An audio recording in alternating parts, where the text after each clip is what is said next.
So I'm curious, your sense of the tackle, Keith? I don't think you can ascribe intention on the tackle.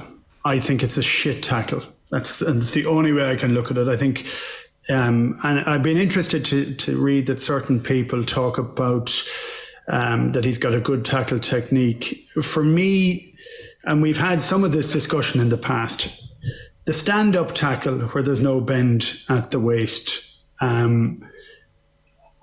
is an incredibly effective tackle for dislodging the ball. It's an incredibly effective tackle for stopping a player.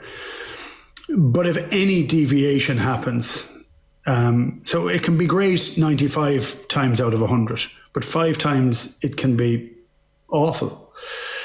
So for me, that tackle is the tackle that needs to be banned. I can even leave Owen Farrell out of this situation entirely.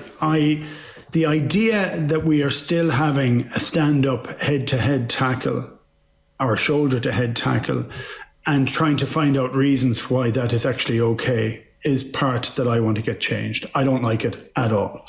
And if anything happens, and you know, when we look at the adjudication, it said, well, there were enough of mitigations to mean that it wasn't his fault and he made it. Well, the likelihood of that tackle is if there's anything happens, any deviation at all, it can lead to a head contact. And when we're talking about trying to get things safer, that's what we're trying to, they're the conversations that are talked about. It's the swinging arm across the head, mostly gone. The clothesline's gone.